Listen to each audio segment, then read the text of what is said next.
Good morning, all. Esteemed leaders on the stage, as well as fellow travelers in this incredible journey of transformation. I think everybody's spoken about the change that is upon us, and I will take you back actually 10 years and say that this change has been arriving at us for the last 10 years. And in some ways, it's a beautiful time to be in this business as you kind of look back and understand the context of where we are at, and also start looking forward a little bit. And when I kind of talk about our perspective of what digital really is, I'll try and make sure that I'm representing the human aspect of any change that is actually occurring, because it's very important to start looking at not just data and technology in broad terms, but understand the humans behind these tools that we create. So very simple process that I just want to kind of follow. As it stands today, we are already in the middle of the story, and therefore the start of my presentation almost starts as a continuation of a story over the last 10 years. If you look at the last 10 years of 8 to 18, and I just want to kind of talk about things that all of us have actually seen, whether it is from a risk standpoint, or from a banking or a technology standpoint. 2008, largely in retail lending in India, was a credit card and unsecured driven market.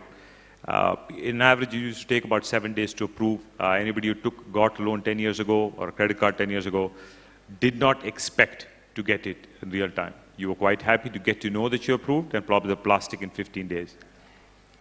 Today, you have the market has changed and flips on its head. You have a lot of consumption-based loans. Consumption-based loans are for the consumers, by the way. That's not a loan.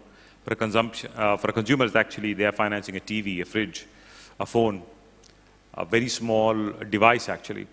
And that takes 1 day to approve. When I say to approve, it's actually disperse takes a day. And more importantly, approval is in real time.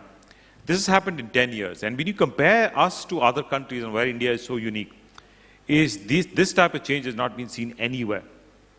When you look at emerging markets and look at South Africa, look at many other markets like Kenya, where the phone devices and the phone information is used extensively, even there, this massive change has actually not occurred. The second, leg of this, if you start looking at, is going into the future, and this future is not going to be 10 years, it's next 2 years. And in 2 years, this is not just soothsaying on my part, this is fact.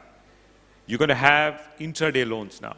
So what's happened is credit card debt, urban lending, home loans, long-term, 3-year personal loans, to the point that consumption loans for 8 months. And there is an underlying story in here in terms of consumer demand. What's actually going to happen is intraday loans. And why? I think the previous speaker spoke about it very eloquently, that the demand of the consumer has to be met rather than a solution looking for a problem or a product looking for a potential person to be able to consume. The need of the consumer or the unbanked consumer or the uncredited consumer or the financially excluded one is in all certainty very, very different.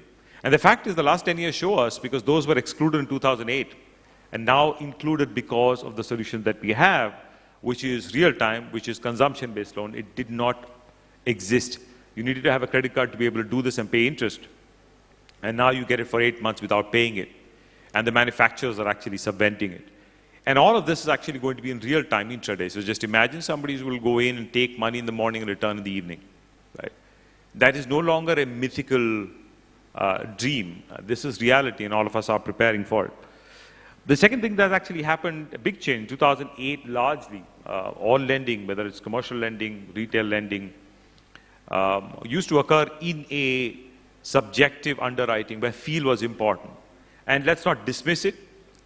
There were great times in terms of growth that you've seen across banking and even consumer wealth through institutional knowledge that exists with people who are making decisions. So that knowledge and ability to multiply that is what is now called artificial intelligence. The ability to replicate what is naturally intelligent.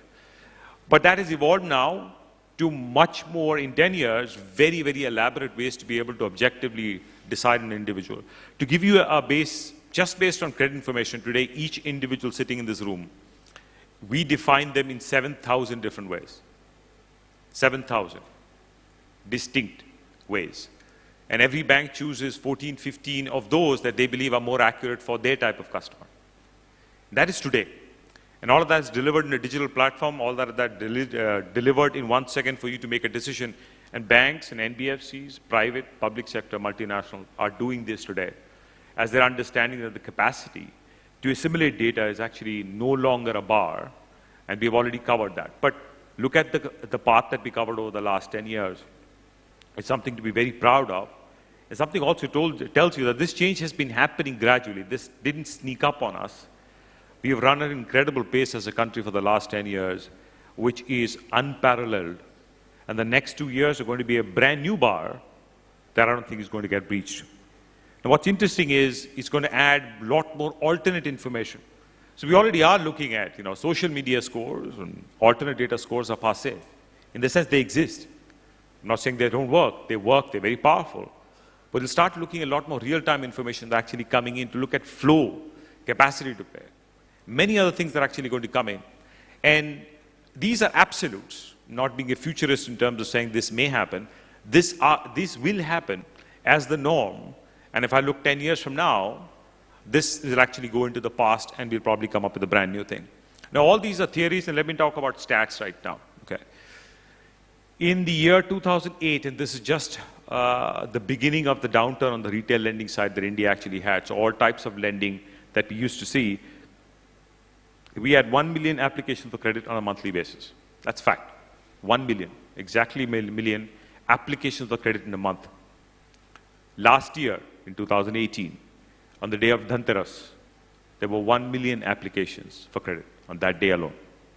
So it's 30 times that it's grown. Right. This level of growth that you actually see is because of the top two boxes that you see that are driving a lot of the transformation that enables, and also tells you about a latent demand of a consumer already unlocked. So it's not as if it was BAU for the last 10 years. The other big thing is, I said Dhanteras. But if you ask a banker of 10 years ago, March was the last financial year, last month of the financial year. The end of the month is when you go crazy. And I'm telling you right now, as an operator in this business that we service the clients and we look at peak volumes, Dhanteras is everything. By the last week of March, it looks like any other normal week now. And you see that in retail lending, and I've started seeing this on the MSME side, and you'll start seeing that as people understand demand drives it. So why Dhanteras is demand? Why March? It's supply. The consumer is king. And there's a power in here. But guess what's going to change? We said 30x in 10 years, and you go tell people, which is why investors are very happy about India, and people actually push. This is actually happening now. It'll be 1 million in a minute. So I spent the last 4.5 minutes talking to you. 4.5 million people in 2 years from now would have applied in that minute. And those numbers are massive in terms of making decisions. Just want to make sure that everybody understands that's what we have to do. So we can talk about big data, we can talk about many different tools and techniques, but big data has big problems because if I give you 7,000 ways to describe me, you just have to make sure you know how to take the decision, what you look at and what you don't. So decision making and intellect is actually a lot more powerful now than before. So the day you outsource your thinking, we're all dead. So you've got to make sure the machines created by humans probably will help us out, not machines that are created without. And it's important to understand this manifestation of a multiple growth, lot larger than what we have actually seen in the last 10 years happening over the next 2. Another way to actually look at the same timeline, and they say, look at the same timeline saying, what's actually changed? So the first piece is the access layer has changed, and everybody spoke about that. It really was the physical world that the old joke of somebody walking into a branch has changed now. People use tablets, they're using desktops from the office, or using home, but they're also going to point of sale. So dealers are actually active. Stores are your largest channel for lending is a technology store. It's Chromas of the world, the Vijay Sales of the world, right? The manufacturers are actually driving it a whole lot more than DSAs. And that change will expect to continue to happen, but what you'll have is very different channels. You'll start seeing channels which are travel portals are probably going to be elements of lending because that's when you need money. Best time to give money to somebody is when they need it, not when you have it. So that demand equation actually is going to change. It's going to be the same type of channels that will be there from an access layer, but I think it becomes a whole lot broader. The second layer is the data piece of it, right? So when 2008 was all about, from our language, of credit information solutions provider, we were in the product business. I can give you a credit report, I can give you a score that helps you make a decision faster. We translate from there to alternate data, to credit scores with alternate data to try and make sure that I can tell you fraud issues, propensity issues, all kinds of risk issues, many other things that I can actually help solve. But we started getting into the services business, which is, I'm not just giving you a lot of data, but everybody, not just us, started being the business of offering decisions. So we are actually helping you saying whether this is a good customer or not a bad customer. And how do I fulfill it to somebody so that I can get a SMS sent to the consumer saying that you're approved for a loan. It's a powerful fulfillment business that started arriving. And this is the fintechs of the world today, and earlier when they were technology companies and they were not called fintechs. They're agents of banks, they're agents of us, they're agents of consumers. It's been alive and functioning for a long, long time. We just are recognizing them now. The future is no longer products. It's microservices. And microservices have been around for a long time. Amazon started microservices in 2002. If you can remember where all of you were, and I remember what I was doing in 2002, I was clueless. In 2002, they started talking about microservices and extending everything that they create all the way up to the consumer. So you don't have to consume a product anymore. You don't have to consume 7,000 attributes. You don't have to consume a score. You have to consume the thing that you want and make that available, and that is happening. That is the reality. Right? And we'll talk about the technology layer a little later. And then you start looking at attributes and metrics, individual distinct elements to saying whoever wants to consume it. The power of India Stack is to actually make a set of open APIs that I think people misunderstand to be free. That's not the extent or the real design behind it. Is the element to making things into components that you can then stack into anything, to make anything that you need to make to solve the final problem. So to disaggregate information is powerful. To then front-end aggregate it makes it even more powerful to solve a problem. But knowing there are a million ways to do it is the ask from a technology standpoint. So all of this means for technologists in this room and in the country here and outside is this. And we went through this big journey where in 2008 to 18, we realized that there's so much of data that's actually going to flow in. Ingestion and fulfillment of data has just changed dramatically.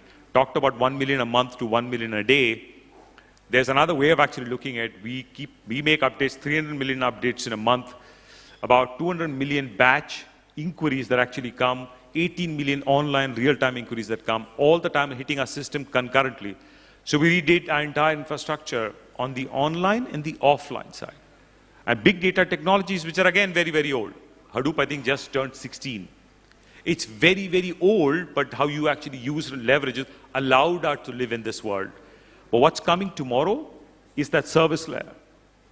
And what I spoke about in Amazon starting 2002, and everybody else also doing around the same time, and today living and breathing, banks have to start looking at the service layer.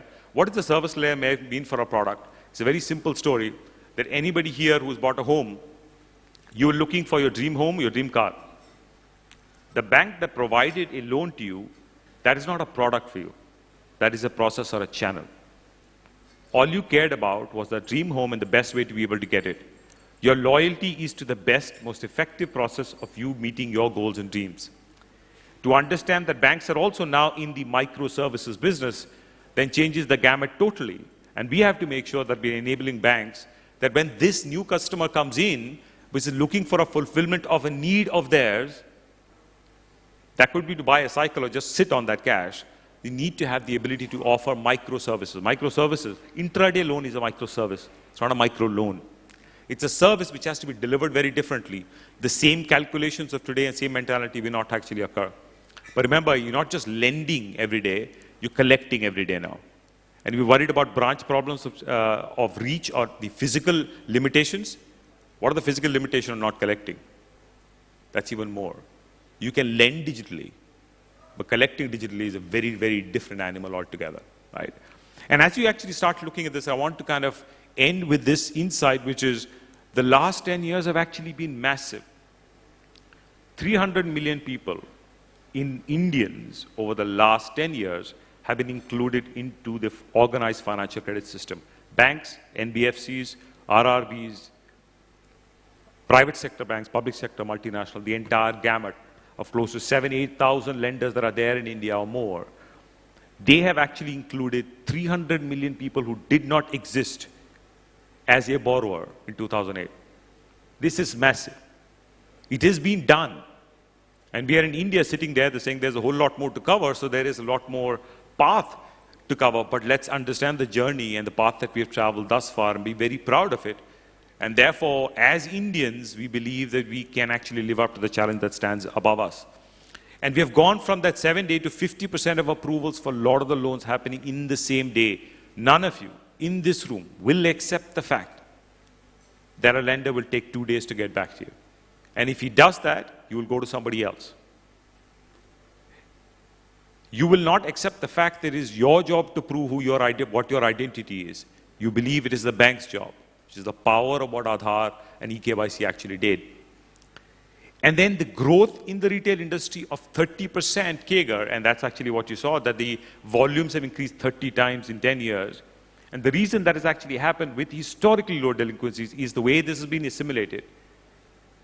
So across the world, if you pick any nation in terms of their ability to adapt change, my statement right now, and this is where I kind of talk about and represent the market for TransUnion globally, that you will not see precedents like this in the ability to adapt change and to be able to assimilate information like what we have done in our way to be able to service a market that did not exist.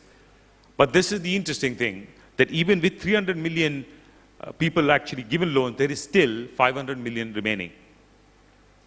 And if we start looking at the next 300 million that we have to look at to unlock them, that's everything. And this number might not be 300, could be 500, but again, just because an individual is eligible for a loan doesn't mean that they need it. But there are 300 million over the next 2 years that definitely will be unlocked, and they're going to be unlocked through same-day dispersal and same-day collections as the norm, as the way it's going to be, and they won't look at that as borrowing. Right? If you ask the question, these 300 million people today are in need of cash, and they ask money from friends, families, and the unorganized sector at much higher interest. Why do they do it? Trust. And how do you create trust in the system? The top players actually tell you that that's the work that we have at hand. And the last piece is very, very important.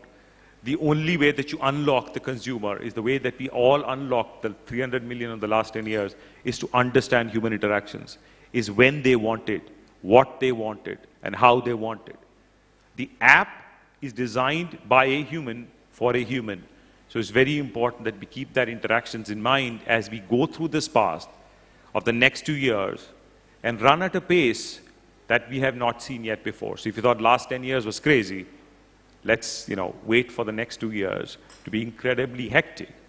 And therefore, I would like to end with where I started, saying the journey of all of us as fellow travelers in this crazy world that is going to get crazier is a very interesting, is a very critical one. And we have to make sure that we find a way to unlock this 300 million in the most human way possible to make sure that it's sustainable. Thank you.